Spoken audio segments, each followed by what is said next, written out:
Assalamu alaikum. Let's go. People, I like to get the outcome to some stories that I covered on the original Runaway Slave channel. And one of those stories that I covered was this situation in Ohio where William Brock, an 83-year-old white man, killed Lo-Letha Hall, a 61-year-old black woman who was driving for Uber. Now, this guy, William Brock, he was found guilty. Now, for those who did not see that original video that I created, or they just didn't know about that channel, this is all new to them, I'm gonna give a rundown of what happened. But this guy, he was found guilty, right? Now, here's a rundown. On March 25th, 2025, this old white guy, William Brock, he's at home. He gets a phone call about a close family friend named Matt. He gets this call at 8:30 in the morning. Now, Matt is a very close family friend to him. He's so close that William refers to Matt as his grandson or his nephew. He accepts him as his grandson, like that's my grandson, you calling about him. So a man named Joe called William at 8:30 in the morning. Now, Joe is a scammer, he's lying, okay? He calls William, he tells him that Matt, or his grandson, is in a car accident. He hit a pregnant woman while driving his semi-truck.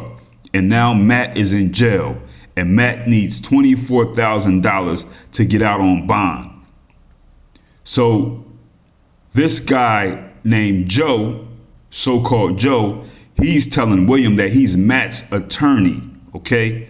He's William's grandson, Matt's attorney, and he just hit this woman, and we need $24,000 to get Matt out.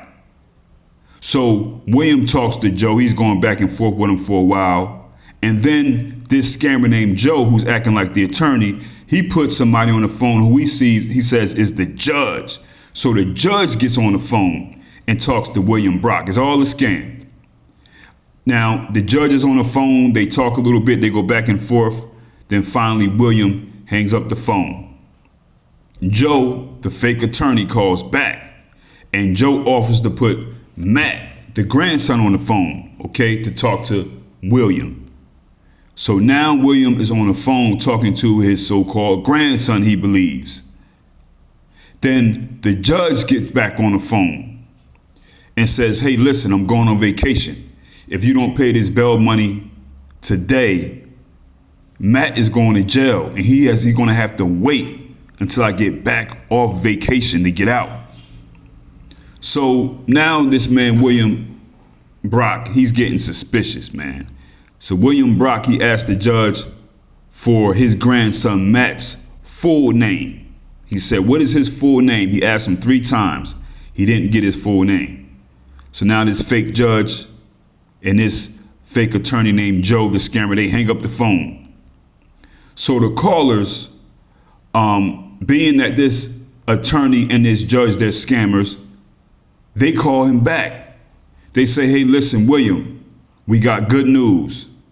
The bond for Matt has been reduced from $24,000 to $12,000. So old man William is like, okay, I probably can do that. I can do that for my grandson. Okay, I can do that. So the people on the phone tell William, you need to be at the courthouse with this $12,000 in 30 minutes. They said, when you get there, there will be a woman in a black Honda that should give you that you should give this money to. Give the money to her. And that woman, she's going to go pay the bail bondsman so Matt can get out. But old man William tells the scammer on the phone that he says, hey, man, I live too far. I can't be there in that short amount of time. I can't get there. So Joe, the scammer on the phone, says, no problem. We sent the driver. We sent the woman in a black Honda directly to you. And she's outside right now waiting in your driveway. Give her the money. So the scammer is on the phone, this guy Joe, who's acting like an attorney, acting like Matt's attorney. He's giving orders to old man William. He's like, put the money here, do this, and that. So Joe, the scammer, puts the grandson Matt back on the phone. And this time, old man William gets kind of clever. He's like, hey, Matt, tell me your full name and what kind of truck do you have? So the old man is testing his so-called grandson as to whether or not, trying to find out if it's him. Now, some people may be thinking, well, don't he know his voice? Yeah, he knows his voice, but old man Williams said, I know he was in a car accident, so the person I'm talking to sounds like it could be him, as if he's in a hospital laid up or he's hurt from getting in an accident. You know what I mean? So he's asking these questions to see if he's legit. What kind of truck do you drive? What's your full name? He knows that he ought to know his full name, and he will know what kind of truck he drives. So the guy on a phone that's supposed to be his grandson, Matt, he fails that test. He does not know his full name, nor does he know what kind of truck he drives. So the scammer on the phone named Joe, the so-called lawyer, gets back on the phone with old man William, and he starts getting mad. I don't give a F who you are, this and that. You're gonna die. I'm gonna kill you, all this other stuff, and just talking real wild, crazy. So now old man William is scared. He goes and gets the gat. Boom. He goes and gets it. He goes and gets the firearm. And when he gets it, he looks up, and the driver to that vehicle is outside. And in this vehicle is 61-year-old Lo-Letha Hall, the black woman. She gets up, right? She goes to the house. She goes towards the door. She's standing there and she says, I'm here to pick up a package. So boom, William, he draws the gun on her. He says, give me your phone. William says he's scared after all that this just happened on the phone with this scammer, this guy, this Joe, this fake judge, all kinds of nonsense. So he's got the gun out. Boom, he's like, this is the one that they say is supposed to get this money, but this is a scam. So now he's got the gun out. So they start struggling. Lo-Letha, she tells him, no, I work for Uber. He's like, give me your phone. She's walking away. She's like, I work for Uber. She's like, what's going on? What's all this? I'm just here to pick up a package. Now, Lo-Letha, she has a dash cam in the front of her car, which is how most of this interaction was caught on video.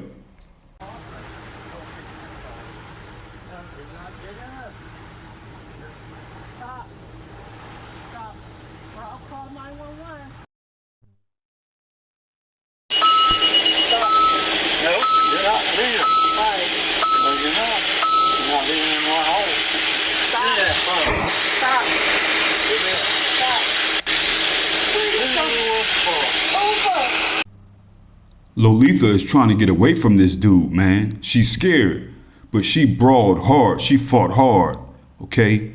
And this man shot her 6 times. She collapses, she dies.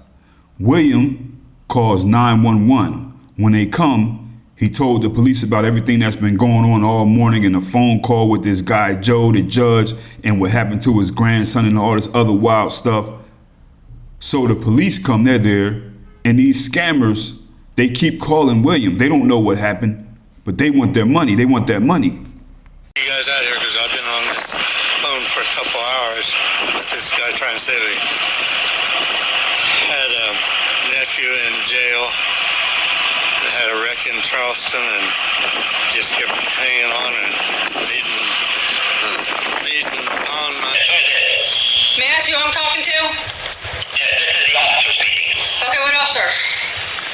Yeah. No, I need to know what officer, sir. You're going to be in trouble. Okay, let me ask you this. The female you sent over here, you know who she is? Yes, I do. Okay, well, she's been in an accident. And this is actually an officer. It's Detective Cruz with the Clark County Sheriff's Office. I need you to dial a number, get this number so I can explain more to you. If you'd like to make a call, please... She was in an accident. This is Detective Cruz with the Clark County Sheriff's Office. She was taken to the hospital. I need you to call so we can get more information on her. Is she okay? No, she's not doing well. The gentleman that lives there, where is he? He's talking to us, so I need you to come. Okay, thank you. I'll be there. 20 minutes, get ready. Let's see if he shows up. So the police are there. Outcome. William Brock is arrested. He's charged with murder, 1 count of felonious assault, 1 count of kidnapping. He goes to jail. He's sitting in jail. He bails out. Now he's out.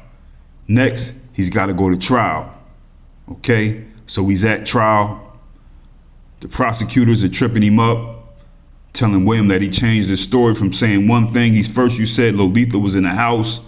Then you're saying that she wasn't in the house. Did she come in the house or did she not come in the house? Basically, William's team is trying to say, listen, this was self-defense. We want castle doctrine, okay?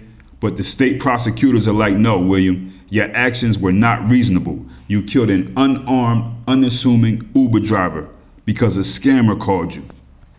Multiple times to protect themselves from words of a scammer.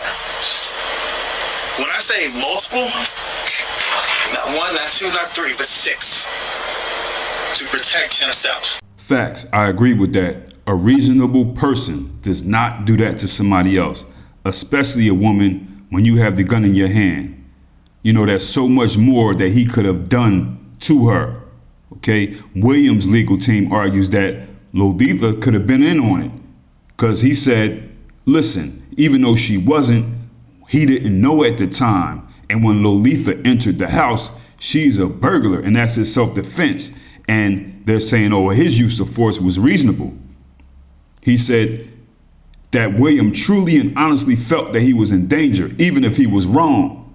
They said even if he was wrong, he should be innocent because he really did feel he was in danger based off of everything that happened. So the jury, they needed a little over an hour to go ahead and talk about this. And the jury said, William Brock, guilty on all 5 counts. You're out of here. He's 83. You were out on bail. Now take him to the county jail. He's got to serve 21 years in an Ohio State penitentiary. And you know what? I think that he deserves this based off of the totality of circumstances here because I get it. I understand everything up into shooting her with the gun. I understand him whipping the gun out on her. I understand all that. You know what I mean? Because you got to be in control of a situation when somebody's talking to you like this all wild, crazy in this Uber scam on the phone. You got to know that, yo, what's going on? But when Lo-Letha Hall came, you check her hands. This is a woman. She don't got no gun. You move her away from her car. You wait it out. You didn't have to shoot this woman. I don't care what nobody says. I wouldn't care what color she was. You know what I mean? Was race a factor in this? Yeah, race is usually a factor in most white Americans' heart when they're dealing with black people. I mean, it's America. But if Lo-Letha was a white woman, what would I say? The same exact thing. You did not have to shoot this person. You got to go to prison, dude. He didn't have to shoot her, man. There's nothing, I don't care what happened on that phone. And if you was that shook and scared, you lay up by that door, you lock the house up and you just look out. You don't go out there. You put that gun on her and say, yo, get away from this door. I'm gonna shoot you. You do something. You don't walk out here and shoot this woman. He did that, man. You know what I mean? So again, I do think there's a racial angle to this, but everything has a racial angle. But I'm talking about based off of use of force and totality of circumstances. He did not have to shoot this woman 6 times. He didn't have to. I don't care. He could have called 911. He could have put the gun on her. She was going to leave. You know what I mean?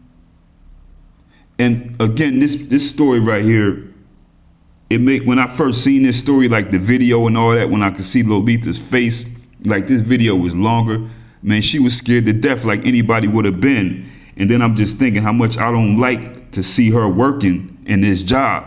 I just don't like it, yo. I don't like seeing a black woman at 61 or even 51 or even 31 working for Uber.